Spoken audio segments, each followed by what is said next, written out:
Not proud of it, man enough to say it, but while doing my first oil change on this car, I caused $3,000 worth of damage to it. Oil filter came out easy, the drain plug came out easy, and for a high mileage car, this one's incredibly clean. While the oil was draining, I looked up the torque specs for the drain plug.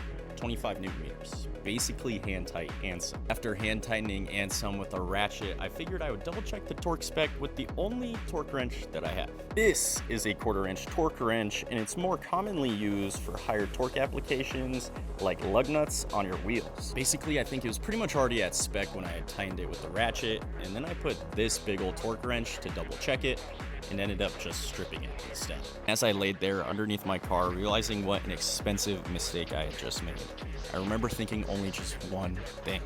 I wish these race ramps would fall apart. After a little bit of research, I learned that these F8X cars have lightweight aluminum oil pans, that this is a pretty common issue on. Apparently this issue is so common on these cars that BMW actually sells a kit to rethread your oil pan for $200, $300. So I went to my local BMW tech to hopefully save my pockets from hurting with this rethreading kit, but unfortunately, he advised me I'm gonna need a new oil pan. To be honest, at this point, I was thinking about hitting up Carvana. And from one F8X owner to another F8X owner to another F8X owner, I got connected with a service advisor that works at my local BMW dealership, who had actually overcome this issue on an F8X car with an oversized drain plug. So I took the car to the dealership, and a few hours later, I got this. Drain plug here is just spinning. We actually cannot get it removed. We're recommending replacement of the oil pan. New oil pan from BMW is $4,600. I digress. M-Tax, I guess. Lesson learned. Don't use a 1/4 inch torque wrench to tighten your drain plug that's already tightened down.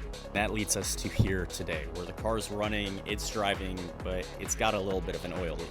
So unless I never want to change my oil again, I see no other option but getting a new oil pan. And that's why I just put a deposit down on some new parts, but not just an oil pan, some upgrades too. If you want to see what expensive mistake I make next, or just keep up with the build, drop a follow and let me know in the comments if you've made any expensive mistakes like this before on your car.